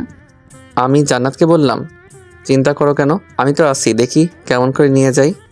খুব ভয় করছে, আব্বু যে রাগী। সমস্যা নেই, আমি ফোন দিচ্ছি। আম্মু জান্নাতের বাসায় ফোন দিয়ে জানায়, জান্নাত আমাদের বাসায় তা জানালো। এরপর আম্মু আমাকে বলল, আচ্ছা তোরা তাহলে গল্প কর, আমি আসছি। আমি জান্নাতকে নিয়ে উপরে চলে গেলাম। উপরে এসে জান্নাত আমাকে বলল, তুই রাতে কিছুই খাসনি? খেয়েছি তো। কি খাইছিস? এই ধর সিগারেট আর নেশা জাতীয় অনেক কিছু। এসব খেয়ে কি লাভ বলতো আমাকে? জানি না। ভালো, তুই থাক, আমি নিচ থেকে আসছি। কই যাস? নিচে। আবার পালিয়ে যাবি না তো? তখন জান্নাত আমার দিকে ভ্রু কুচকে কিছুক্ষণ তাকিয়ে থেকে আমাকে ভয় দেখিয়ে নিচে চলে গেল। কিছুক্ষণ পর আমার জন্য জান্নাত নুডলস করে নিয়ে এসে আমাকে খাইয়ে দিতে শুরু করলো। আমিও মনের সুখে খাওয়া শুরু করলাম। সব নুডলস কখন যে শেষ করে ফেলেছি নিজেও জানি না। আচ্ছা, নুডলস কে রান্না করেছে? কে আবার? আমি। ও খুব ভালো হয়েছে, প্লিজ আবার করে নিয়ে আসবি। ওকে, যাচ্ছি। জান্নাত আবারও নুডলস করে নিয়ে আসলো। আমি জান্নাতকে বললাম, তুমি রাতে কিছু খেয়েছো? চিন্তায় ভালো লাগে না, আবার খাওয়া। তার মানে রাতে কিছু খাওনি? না। এর জন্যই তোমাকে আবার নুডলস করে আনতে বলেছি। কেন, তুমি খাবে না? আর কত খাবো, অনেক খেয়েছি। এখন তুমি হাঁ করো, আমি খাইয়ে দিচ্ছি। খাওয়া শেষ করতেই জান্নাত আমার বুকের মধ্যে টি শার্টে মুখ মুছে বুকেই মাথা রেখে চুপচাপ বসে রইল। আমিও কিছু না বলে পাগড়িটাকে বুকে জড়িয়ে নিলাম। কিছুক্ষণ পর লক্ষ্য করলাম আমার টি শার্ট কেমন যেন ভেজা ভেজা লাগছে। জান্নাতের মাথা আমার বুকের উপর থেকে উঠাতে চাইলে জান্নাত আরো শক্ত করে আমাকে জড়িয়ে ধরলো। আমি কোনোভাবে জান্নাতের মাথা উঁচু করতেই দেখতে পেলাম জান্নাত কান্না করছে। কান্না করছো কেন? খুব ভয় করছে। কেন? কিছুক্ষণ পর যদি আব্বু এসে আমাকে নিয়ে যায়, যদি তোমাকে হারিয়ে ফেলি, তাহলে সত্যি সত্যি আমি কিন্তু সুইসাইড করবো, এটা জেনে রেখো। কি সব বলছো এগুলা? পাগল হয়ে গেছো নাকি? আর ভাবলে কেমন করে আমার কাছ থেকে তোমাকে কেউ আলাদা করতে পারবে? আসতে দাও তোমার ওই টাকলা বাপটাকে। তখনই নিচ থেকে আম্মু বলল, জান্নাতকে নিয়ে আয়, জান্নাতের বাবা এসেছে। জান্নাত আমাকে জড়িয়ে ধরে বলল, আমি যাব না, তুমি যাও। যাবে না মানে? এখন কিন্তু কোলে উঠিয়ে নিয়ে যাব। ওকে চলো, আমার বিশ্বাস আছে তোমার উপর। নিচে আসলাম জান্নাতকে নিয়ে, তবে জান্নাত আমার পিছনে মুখ লুকিয়ে লুকিয়ে আসতে থাকলো। নিচে যেতেই দেখি জান্নাতের বাবা সহ আরো অনেকে এসেছে। সাথে কাল যার সাথে জান্নাতের বিয়ে হওয়ার কথা ছিল সেও এসেছে, তাও আবার বিয়ের সাজে। ছেলেটার নাকি জান্নাতকে খুব পছন্দ হয়েছে, তাই কাল থেকে জামাই সেজে ঘুরছে। জান্নাতকে পেলেই নাকি বিয়ে করে ফেলবে, যেখানে পাবে সেখানেই। কি আজব ক্যারেক্টার। যাই হোক, জান্নাতের বাবা তো রাগে আগুন, কারো কথাই তিনি শুনছেন না। ওনার এক কথা জান্নাতকে না নিয়ে এখান থেকে যাবেই না। জান্নাতের বাবা জান্নাতকে বলছে, তুমি যদি আমার সাথে না আসো তাহলে আর কখনো আমার বাসায় তোমার কোনো জায়গা হবে না। এত বড় কথা শুনেও জান্নাতের শরীরের একটা লোমও নড়ল না, মানে কোনো রিয়াক্টই করলো না এই কথা শুনে। এটার মানে একটাই, জান্নাত আমাকে প্রচুর বিশ্বাস করে ফেলছে। তার সাথে আমার উপর অনেক আস্থা রেখেছে। জানি না এই বিশ্বাসের ঠিকঠাক মূল্য দিতে পারবো কিনা, তবে আমি পুরো চেষ্টা করব যাতে জান্নাতের কখনো এটা মনে না হয় যে সে ভুল মানুষকে ভালোবাসে। জান্নাতের বাবা আরও নানা রকম ইমোশনাল কথা বলতে থাকে। একসময় বিরক্ত হয়ে গেলাম, তাই আমি জান্নাতের বাবাকে বললাম, জান্নাতের গর্ভে আমার সন্তান আছে। সত্যিটা জানাতে দেরি করে ফেলেছি, তবে আজ বলতেই হচ্ছে, এখন আপনি নিয়ে যেতে পারেন। জান্নাতের বাবা তবুও জান্নাতকে নিয়ে যেতে চাইলে জান্নাতের সাথে বিয়ে হওয়ার কথা সেই ছেলেটা বলল। জান্নাতকে পছন্দ করেছি, ঠিক আছে, তবে অন্যের সন্তানের বাবা হতে যাব কেন? তবে যাওয়ার আগে আমাকে বুকে জড়িয়ে নিয়ে বলল, বড় ভাই, অনেক বড় ধোকা থেকে বাঁচিয়ে দিলে, অনেক অনেক ধন্যবাদ। ছেলেটা চলে গেলে জান্নাতের বাবা জান্নাতকে বলল, হোসাইন এ কথা কি সত্যি? হুম। এরপর জান্নাতের বাবা আর কোনো কথা না বলে আমাদের বাসা থেকে চলে যায়। বাবা চলে যাওয়ার সাথে সাথে জান্নাত আমাকে শক্ত করে জড়িয়ে ধরল। বুঝতে পেরেছি জান্নাত এতক্ষণ অনেক ভয়ে ভয়ে ছিল। আম্মু আব্বু আমাদের বিয়ে আজকেই করিয়ে দিবে, হালকা অনুষ্ঠান করে বড় করে অনুষ্ঠান করবে। কিছুদিন পর জান্নাতের বাবার রাগটা মিটে গেলে এখন শুধু জান্নাতের পক্ষ থেকে জান্নাতের আম্মুই আসবে, আর কেউ না। বিয়েটা অবশেষে করেই ফেললাম। আমার সাথে চোখ রাঙিয়ে কথা বলা সেই জান্নাত বিয়ের পর এখন আমার দিকে তাকাতেই লজ্জায় লাল হয়ে যাচ্ছে। সারাটা দিন অনেক ধকল গিয়েছে, সিগারেট খাওয়ার টাইম পাইনি। বিয়ের কাজ শেষ হওয়ার পর আমি একটু ফ্রি হতে পেরেছি, তাই সুযোগটা মিস করলাম না। সিগারেটের প্যাক নিয়ে দৌড়ে ছাদে চলে গেলাম। পকেট থেকে সিগারেট বের করতে যাব, এমন সময় দেখি ছাদে আমার কিছু আত্মীয় স্বজন সন্ধ্যার হাওয়া খাচ্ছে। তারা আমাকে দেখলেই ডাক দিয়ে নানা রকম প্রশ্ন করবে, কারণ সারাদিন আমাকে খুঁজে পাইনি। তাই শব্দ ছাড়া আবার নিচে চলে আসলাম। এখন সিগারেট খাবো কোথায় এই নিয়ে পড়ে গেলাম মহাচিন্তায়। নিচে অনেক লোক, তাই ভাবলাম বাসার বাহিরে গিয়ে সিগারেট খেয়ে আসবো। তাই নিচে এসে সবার চোখের আড়ালে আড়ালে গেটের সামনে আসলাম। চোখ বুজে বাহিরের দিকে দৌড় লাগাবো, এমন সময় পিছন থেকে কে যেন আমার হাত টেনে ধরেছে। পিছন ফিরে দেখি পাশের বাসার বুড়া দাদা। কি হয়েছে দাদা, কিছু বলবেন? দাদা বুড়া মানুষ, তাই একটা কথা বলতে সময় নেয় 3-4 মিনিট। এমনিতে সিগারেটের প্যারা, আবার কি এক জ্বালাতন রে বাবা। আমি আবারও বললাম, কি কিছু বলবেন? মেয়ে পছন্দ হয়েছে? প্রেম করে বিয়ে করেছি জানো না। ও, প্রেম কইরা বিয়া করছো? আচ্ছা এখন আমি আসি। আমি চলে যেতে চাইলে উনি আমার হাত আরো শক্ত করে চেপে ধরলো। কি যেন বলবে মনে হচ্ছে, কিন্তু ওনার একটা কথা বলতেই 2 মিনিট লাগে। 2 মিনিট পর দাদা, কোথায় যাও?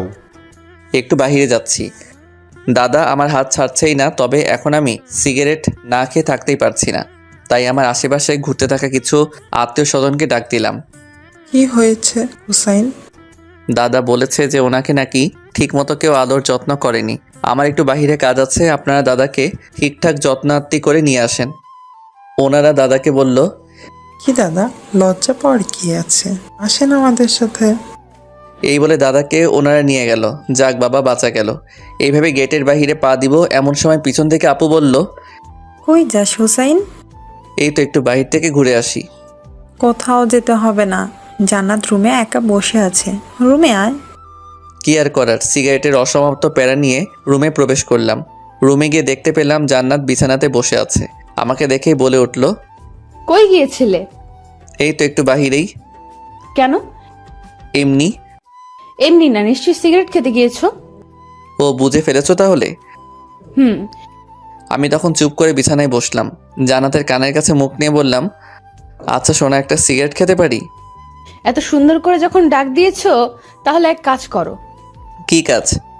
জাস্ট একটা সিগারেট খাবে, তারপর গোসল করে আমার কাছে আসবে। কেন, সিগারেট খেলে গোসল করতে হয় নাকি? হবে, কারণ সিগারেটের ঘ্রাণ আমার একদম সহ্য হয় না। কি আর করার, সিগারেট খেয়ে গোসল করে আসলাম। জান্নাত আমাকে চমকে দিয়ে বলে উঠল, হুসাইন, আমার বাবু লাগবে। মানে আমরা বাবু নেব। বাসরাত শুরুই করলাম না, বাচ্চার কথা বলছো কেন? তাহলে তুমি বাবাকে যে বললে আমার গর্ভে নাকি তোমার বাচ্চা? বলেছি, বিপদে পড়ে। তাহলে এখন আমি নিব, কারণ মা হওয়ার ইচ্ছে জেগেছে মনে। তুমি নিজেই তো বাচ্চা। এত কিছু জানি না, আমার লাগবে তো লাগবেই। বাসরাতে পাগলিটার কথা শুনে খুব হাসি পাচ্ছিল। যাই হোক, বিয়ে যখন করেছি বাসরাত তো করতেই হবে। আমি লাইট অফ করে জান্নাতের কাছে যেতেই জান্নাত আমাকে জড়িয়ে ধরলো। আমি জান্নাতের কপালে, গালে, ঠোঁটে কিস করতে থাকি। সেদিন জান্নাতের ঠোঁট নরম চকলেট ভেবে কামড় দিয়ে একটু ছিঁড়েই ফেলেছি। জান্নাত ব্যথায় চিৎকার করাতে বুঝতে পারলাম এটা কোনো চকলেট না, এটা জান্নাতের ঠোঁট। আরও অনেক কিছুই হলো। হাজব্যান্ড ওয়াইফের মাঝে যা হয় আর কি। অনেক রাত পর্যন্ত গল্প করে শেষ রাতের দিকে ঘুমিয়ে পড়ি। সকালে ঘুম থেকে উঠে দেখি জান্নাত পাশে নেই। এত সকাল সকাল কই যাবে? ঠিক তখনই আমার ফোনে একটা ফোন আসলো। রিসিভ করতেই ওপাশ থেকে বলে উঠলো, কি মিস্টার হুসাইন, ঘুম কেমন হলো? জান্নাতকে খুঁজে পাচ্ছ না তো, তাই না? জান্নাতকে পাবেও না। বড় ঝড় আসার আগ মুহূর্তে কিন্তু সবকিছু ঠান্ডা হয়ে যায়। কাল তোমাদের বাসা থেকে ঠান্ডাভাবে চলে এসেছি আজকের এই দিনটার জন্য। তুমি আমাকে চিনো না হুসাইন। যাই হোক, পারলে জান্নাতকে খুঁজে নিও। Good bye, see you. এই বলে ফোন রেখে দিল। আমাকে কথা বলার কোনো সুযোগই দিল না। বিয়ের পর দিন বউ গায়ে, বিষয়টা ভেবেই কেমন যেন শরীরের লোমগুলো দাঁড়িয়ে যাচ্ছে। আমি দৌড়ে নিচে গেলাম, আম্মুকে বললাম, আম্মু জান্নাত কোথায়? জান্নাত তোর বাবার সাথে বাইরে গেছে। উফ, মা যেতে দিলে কেন? জান্নাতের বাবা তো আজকে ঠান্ডাভাবে বলল যে বিয়ে তো হয়ে গেছে, যাই হোক এখন আমার কোনো রাগ নেই, তবে জান্নাতের দাদু জান্নাতকে দেখতে চাচ্ছে, তাই জান্নাতকে কিছুক্ষণের জন্য আমাদের বাসায় নিয়ে যাব। সমস্যা নেই, কিছুক্ষণ পরেই আবার দিয়ে যাব। আমাকে না বলে কেন গেল? জান্নাত তোর সাথে দেখা করার জন্য বারবার উপরে আসতে চাইছিল, তবে জান্নাতের বাবা বলল হুসাইন তো এখন ঘুমাচ্ছে, তো হুসাইনের ঘুম ভাঙার আগে জান্নাতকে দিয়ে যাব, সমস্যা নেই। আমি মাথায় হাত দিয়ে ফ্লোরে বসে পড়লাম। এত বড় প্রতারণা আমার সাথে হবে স্বপ্নেও কখনো ভাবিনি। চিন্তা করিস কেন, একটু পরেই দিয়ে যাবে। আর কখনো দিয়ে যাবে না, একেবারে নিয়ে গিয়েছে।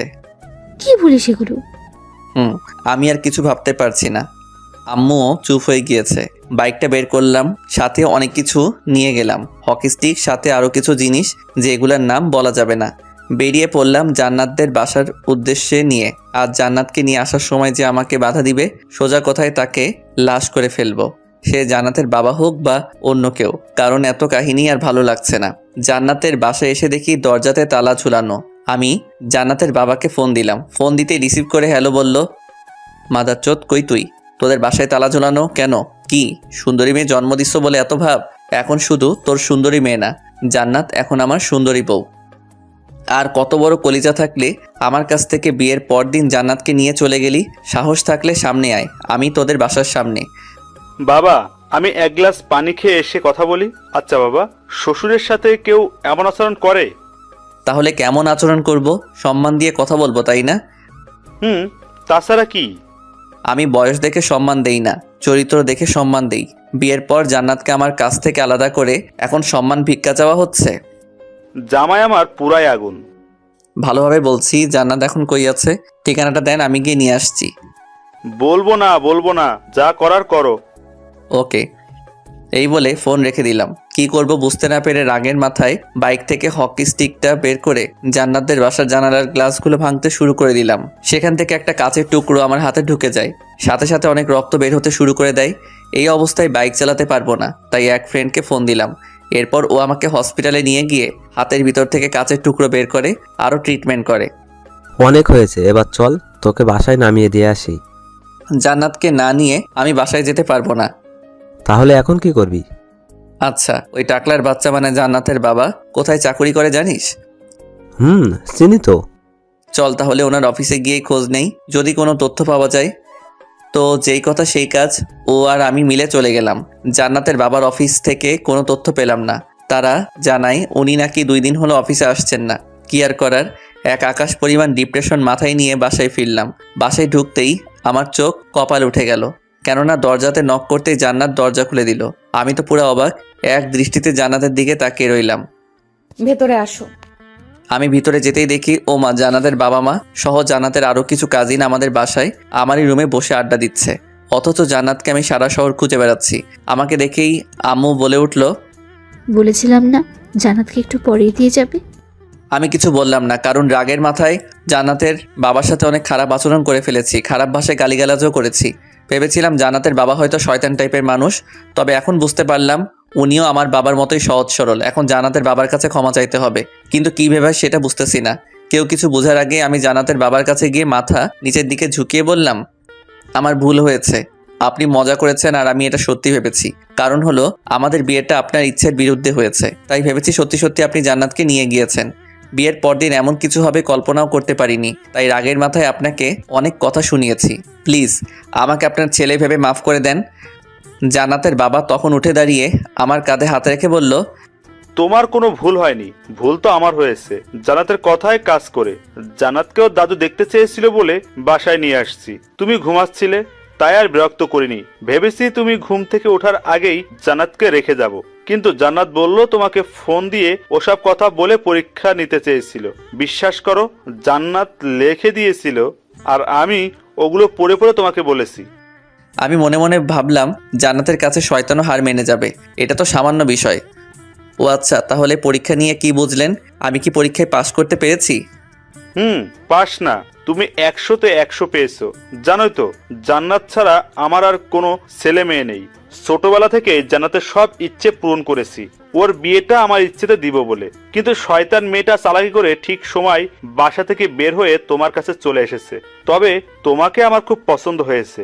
শেষ কথা হলো, জান্নাত কিন্তু আমার খুব আদরি মেয়ে। আশা করব তুমি আমার থেকেও বেশি আদর করবে জান্নাতকে। অবশ্যই। আচ্ছা, আপনারা কথা বলেন। আমি জান্নাতকে নিয়ে পাশের রুমে গেলাম, কিছু কথা আছে ওর সাথে। জান্নাত যেতে চাইলো না, কারণ ও বুঝে গিয়েছিল আমি অনেক রেগে আছি, আর বারবার আমার কাটা হাতটার দিকে তাকাচ্ছিল। কি হয়েছে এটা হয়তো বলার সাহস পাচ্ছে না, তো জান্নাতকে এক প্রকার জোর করেই পাশের রুমে নিয়ে গেলাম। জান্নাতের দিকে তাকাতেই চমকে গেলাম। ঝামেলা লাগিয়ে দিয়ে এখন এমনভাবে আমার দিকে তাকিয়ে রয়েছে যেন পৃথিবীর সব থেকে নিষ্পাপ মুখগুলোর মধ্যে একটা। সরি।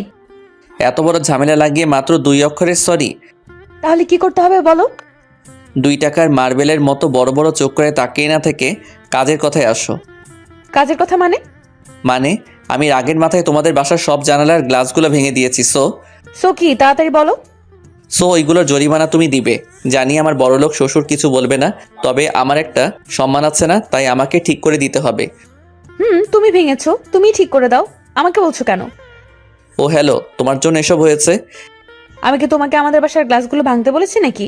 আমার ঘুম পাচ্ছে, আম্মুর কোলে শুয়ে থাকবো, গেলাম। এই বলে জান্নাত পিছনে ফিরে চলে যেতে থাকলো।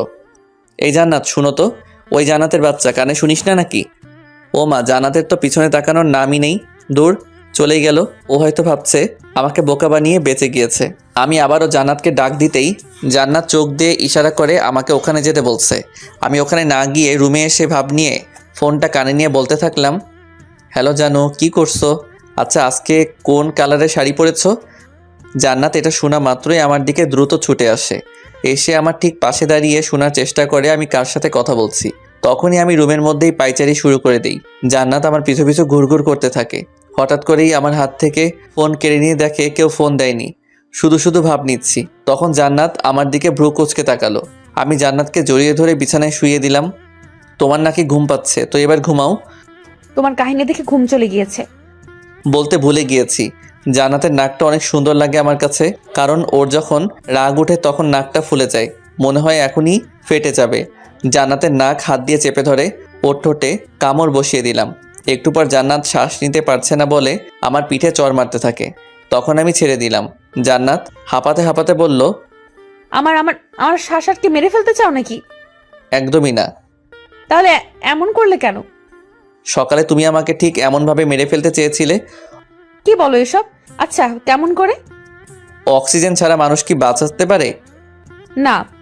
তুমি সকালে আমার কাছ থেকে দূরে চলে গিয়ে তোমার বাবাকে দিয়ে যখন ওই সব কিছু বলিয়েছ, বিশ্বাস করো তখন আমার শ্বাস নিতে খুব কষ্ট হচ্ছিল, কারণ তুমি আমার অক্সিজেন।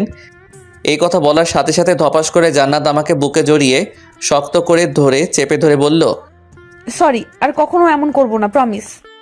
ভালো। আচ্ছা, এক কাজ করো। কি কাজ? আবারও আগের মতো আমার ঠোঁটে কামড় দিয়ে শ্বাস আটকে মেরে ফেলো। আবারও কিস খাওয়ার ধান্দা? খুব চালাক, তাই না? কিন্তু আগের বার শুধু উদাহরণ দিতে কিস করেছি, সো আর দিতে পারবো না। এখন কিস দিবি না? ওই তুই করে বলবি না? কি করবি তুই? 101 বার বলবো তুই তুই তুই। মাত্র 4 বার হয়েছে, আরো 97 বার বল। এমন সময় পাশের রুম থেকে জান্নাতের বাবার ডাক শুনতে পেলাম। আজকে তাহলে আমরা আসি, কিছুদিন পর তোমাদের বিয়ের জন্য বড় করে অনুষ্ঠান পালন করব। ওকে। তবে অনেক চিন্তা হচ্ছিল, কারণ তারা তো বাসায় যেতেই দেখতে পারবে তাদের বাসার জানালার সব গ্লাস ভাঙা। সে যাই হোক, পরে দেখা যাবে। এর আগে এক ফ্রেন্ড কিছুক্ষণ আগে ফোন দিয়ে আমাকে বাইক নিয়ে যেতে বলল, বিপদে পড়ছে বলল, তাই বাইক নিয়ে বেরিয়ে পড়লাম। ফ্রেন্ড তৌফিকের কাছে যেতেই তৌফিক বলল আজকে নাকি ওর জিএফের বার্থডে, তাই আমাকে সাথে নিয়ে জিএফের সাথে দেখা করতে যাবে। আমি আর তৌফিক গেলাম। যেতেই দেখতে পেলাম তৌফিকের জিএফ সহ আরও অনেক মেয়ের উপস্থিতি। আমি তৌফিককে বললাম, তুই দেখা কর, আমি এখানেই বাইকেই বসে থাকি।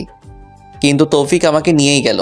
দেখা করার এক পর্যায়ে তৌফিকের দরকারি একটা ফোন আসে। তাই তৌফিক তাড়াহুড়ো করে সেখান থেকে চলে যায়। যাওয়ার আগে আমাকে বলল যে ওর জিএফকে বাসায় নামিয়ে দিয়ে আসতে। আমি তৌফিকের জিএফকে বললাম, আপনি নিশ্চয়ই আমার সাথে যাবেন না, তাহলে আমি আসছি, আপনি এখান থেকে সোজা চলে যান। জি না, আপনি আমাকে নামিয়ে দিয়ে আসবেন। তো কি আর করার। তবে রাস্তায় উনি বলল ওনার এক ফ্রেন্ড নাকি আমাকে পছন্দ করেছে। পছন্দ করতেই পারে, এতে এমন কি হয়েছে? যদি বলি ভালোবাসে। বিয়ে করেছি এটা তৌফিক আপনাকে বলেনি? জানি, তাই কি হয়েছে? বউ থাকবে ঘরে আর গার্লফ্রেন্ড থাকবে বাইরে, সিম্পল। আমি এই কথা শুনেই বাইক থামিয়ে তৌফিকের জিএফকে বললাম, বাইক থেকে নামেন। কেন, কি হলো আবার? নামতে বলছি, নামেন। তৌফিকের জিএফকে মাঝ রাস্তায় নামিয়ে দিয়ে বাসায় চলে আসলাম, কারণ তার কথা আমার ভালো লাগেনি। এসব টাইপের ছেলে মেয়েদের জন্য বিবাহিত অনেক সংসারের শান্তি নষ্ট হয়ে যায়। ভালো লাগতে পারে অনেকজনকে, এটা ঠিক আছে, তবে ভালোবাসতে হয় একজনকেই। বাসায় আসতেই প্রথমে জান্নাতের কাছে বসলাম, তবে আমি ওর কাছে বসাতেই ও আমার থেকে দূরে চলে যায়। কি হয়েছে, এমন করলে কেন? কার সাথে দেখা করে আসছো, সত্যি কথা বলো। আমি সব কিছু খুলে বললাম, কারণ জান্নাত আমার শরীরে অন্য কারো ঘ্রাণ পেয়েছে হয়তো। কি তীক্ষ্ণ ঘ্রাণ শক্তি, সত্যি অসাধারণ। আচ্ছা যাও, গোসল করে আসো আগে, এরপর একটা কথা বলবো। কি কথা, এখনই বলো। না, আগে গোসল করে এসো। তোমার শরীরের মধ্যে থেকে অন্য মেয়েদের পারফিউমের গ্রান বের হচ্ছে, যেটা আমার সহ্য হচ্ছে না। এখন বেশি বুঝলে লাথি মেরে বিছানা থেকে ফেলে দিব। একা তো মেয়ের সাথে দেখা করে আসছো, আবার আমার মুখে মুখে কথা। যাও গোসল করে আসো। আমি আর কিছু বললাম না, চুপচাপ গোসলে চলে গেলাম। বলতে পারেন জান্নাতের কথায় কিছুটা ভয় পেয়েছি। জান্নাত মেয়ে হলে কি হবে, ওর কিল ঘুষি লাথির যে একটা হিট, আমি আগেও ফ্রেন্ড থাকাকালীন খেয়েছি, এখনও মনে পড়ে সেই কথা। তাই আর কথা না বাড়িয়ে গোসলে চলে গেলাম। গোসল করে বের হতে দেখি জান্নাত আমার জন্য তোয়ালে নিয়ে দাঁড়িয়ে রয়েছে। আমি তোয়ালে দিয়ে ঘানা মুছে জান্নাতের শাড়ির আঁচল দিয়ে গা মোছা শুরু করে দিলাম। এই কি করছো, ভিজে যাচ্ছি তো। আচ্ছা দাঁড়াও, আমি মুছে দিচ্ছি। ফ্রেশ হয়ে একটা সিগারেট জ্বালিয়ে খাওয়া শুরু করলাম। আপনারা ভাবছেন আমার সাহস বেড়ে গেছে তাই জান্নাতের সামনেই সিগারেট খাচ্ছি, মোটেও না। জান্নাত আমাকে সারাদিনে একটা আর রাতে একটা সিগারেট খাওয়ার অনুমতি দিয়েছে। সে আমি যেখানে সেখানে খেতে পারি, তাই আমি সিগারেট খেয়ে জান্নাতের মুখের উপর ধোয়া চাড়ছি। জান্নাতের তো রাগে নাক ফুলে ফেটে যাচ্ছে। সিগারেট খেয়ে বিছানায় ধপাস করে শুয়ে পড়লাম। জান্নাতকে বললাম, তুমি যেন বলতে চেয়েছিলে, এখন বলো। না থাক, বলবো না। কেন, আবার কি হলো? আমার কোনো কথাই তো তুমি সিরিয়াস ভাবে নাও না। এখন সিরিয়াসভাবে নিব, বলো তুমি। আমার বাবু লাগবে। উফ, আবার শুরু করে দিছো। কেন? ওকে, সব হবে, আগে আমাদের বিয়ের অনুষ্ঠানটা শেষ হোক। আমার এটা ভেবে খুশি খুশি লাগতেছে যে জান্নাতকে 2বার বিয়ে সাজে দেখব। বাপরে বাপ, জান্নাত বউ সাজলে যা লাগে, কোনো প্রকার নেশা ছাড়াই মাতাল মাতাল লাগে। আচ্ছা তুমি কি কখনো ভাবছো আমি তোমার বউ হব? তোর স্বভাব তো ছেলেদের মতো ছিল, তাই কখনো বউ কি তুই যে জিএফ হবি এটাও কখনো ভাবিনি। শয়তান কোথাকার, আমার স্বভাব ছেলেদের মতো কখন ছিল? ছেলেদের মতো হাতা কুচিয়ে শার্ট পরতি, টি শার্ট সাথে প্যান্টও পরতি। আরও কিছু বলবো? না থাক, আর কিছু বলতে হবে না। কেন হবে না, বলি না। আচ্ছা এখন তো তোর বউ, আর অন্য সব মেয়েদের মতো সবসময় শাড়ি পরি, আর সংসারীও হয়ে গেছি, বুঝিস না? সব ঠিক আছে, তবে আবার সংসারী কবে হলে? আমি নিজেই তো সংসার কি জিনিস বুঝি না। তোর বুঝতেও হবে না। এখন নিচে যে আম্মুর কাজে সাহায্য করো, না হয় আমার সাথে চুপচাপ শুয়ে থাকো, দুষ্টামি করতে পারবা না। আম্মুর কাজ শেষ করেই আসছি, এখন তোমার সাথে ঘুমাবো। জান্নাত আমার পাশে শুয়ে আমার উপরে ওর পা তুলে দিল। আমি কিছু বললাম না, কারণ রাতে তো ওর উপরেই আমি শুয়ে থাকি, ও তো জাস্ট পা তুলে দিছে। আমি ঘুমিয়ে পড়লাম, তবে কিছুক্ষণ পর লক্ষ্য করলাম ও মা, জান্নাতের পুরা বডি আমার উপরে দিয়ে আমার বুকে মাথা রেখে মজা করে ঘুমাচ্ছে। ভালোই লাগছিল, একটু চিকনা মেয়ে তো, তাই মনে হচ্ছিল না কেউ আমার উপরে আছে। তো দেখতে দেখতে মাঝে কিছুদিন চলে যায়। কাল আমাদের বিয়ের অনুষ্ঠান, কিন্তু এখনো পর্যন্ত জান্নাতকে কোনো শপিং করে দেইনি। জান্নাতও কখনো বলেনি। আমি জান্নাতকে বললাম, চলো তোমাকে শপিং করিয়ে দিয়ে বাসায় দিয়ে আসি, কাল আমি যেয়ে সেখান থেকে তোমাকে নিয়ে আসবো। শপিং করা লাগবে না, আমার অনেক কাপড় আছে। তো কি হয়েছে, চলো তো। জান্নাতকে নিয়ে শপিং করতে গেলাম, তবে জান্নাতের কোনো কাপড় পছন্দ হচ্ছিল না। আমি জান্নাতের জন্য কিছু শপিং করেছি আমার নিজের পছন্দের, কিছু বলতে অনেকগুলা, কারণ যা দেখি সব ভালো লাগে। সব কাপড়েই জান্নাতকে সুন্দর দেখায়। জান্নাত আমার জন্য কিছু জিনিস নিয়েছে, তবে ও ওর নিজের জন্য কিছুই নেয়নি। ও আমাকে বলে ওর নাকি কিছুই পছন্দ হচ্ছে না। আমি ওর জন্য যেগুলো কিনেছি ওগুলো ছাড়া। সেদিনের মতো শপিং শেষ করে জান্নাতকে তার বাড়িতে রেখে আসলাম। রেখে আসার সময় জান্নাত অনেক কান্না করছিল, বলে কিনা আমার সাথে থাকতে থাকতে আমার প্রতি আসক্ত হয়ে গিয়েছে। আমাকে ছাড়া এক রাত থাকা নাকি জান্নাতের কাছে 1 মাসের সমতুল্য। জান্নাতকে অনেক বুঝিয়ে রেখে আসলাম, তবে ওর শর্ত ছিল সারা রাত আমার সাথে ফোনে কথা বলবে। বাসায় এসে ভাবলাম জীবনে অনেক বিয়ে দেখেছি যারা বিয়ের সময় বউকে প্রাইভেট কারে এমনভাবে নিয়ে আসে যেন কিডন্যাপ করে নিয়ে আসছে। তবে আমার চিন্তাভাবনা অন্যরকম। বউকে নিয়ে আসবো বাইকে করে, বউয়ের থাকবে খোলা চুল যাতে আমি বাইক চালাতে সময় তার চুল বাসাতে উড়ে উড়ে আমার মুখে হালকা করে আসতে পড়ে। হ্যাঁ, প্রাইভেট কার থাকবে ঠিক আছে, তবে আমার বাইকের পিছনে। জান্নাতদের বাসায় আমি বাইক নিয়ে ঢুকলাম। আমার ফ্যাশন দেখে সেখানে থাকা মেয়েগুলো হা করে তাকিয়ে রইল। আমার পিছন পিছন অনেকগুলো প্রাইভেট কার ঢুকলো, সবগুলো সাদা গাড়ি। আব্বুকে বলেছিলাম গাড়ি যেন সব এক রঙের হয়। এমন সময় দেখতে পেলাম জান্নাত দৌড়ে আমার দিকেই আসছে। এসে সবাইকে চমকে দিয়ে আমাকে জড়িয়ে ধরলো। এই কি করছো, ছাড়ো প্লিজ, সবাই দেখছে তো। দেখো কিংসটেরা, তো আমার কি? তুমি কাল রাতে কথা বলতে বলতে ঘুমিয়ে পড়েছিলে, তাই সারা রাত ঘুমাতে পারিনি। সারাক্ষণ শুধু তোমার কথাই ভেবেছি। সরি। বিয়ের অনুষ্ঠান ভালোভাবে সম্পন্ন হলো। সো আমার ছোটবেলা থেকে যে ইচ্ছেটা ছিল বউকে বাইকে করে নিয়ে আসবো, আজ সেটা সফল হলো। জান্নাতকে বউ হিসেবে পেয়ে সত্যি আমি অনেক খুশি। তবে জান্নাত আমাকে পেয়ে আমার থেকেও বেশি খুশি হয়েছে। কিছুদিন পর হয়তো জান্নাতের একমাত্র আবদার রাখতে জান্নাতকে বাবু উপহার দিতে হবে। জান্নাত আমার কাছে এই আবদারটা ছাড়া আর কিছুই চাইনি, তাই যত তাড়াতাড়ি সম্ভব এটা পূরণ করব। জান্নাত আমার বেস্ট ফ্রেন্ড থেকে এখন আমার বউ। ইচ্ছে আছে এভাবেই জান্নাতকে ভালোবেসে আগলে রাখবো সারা জীবন।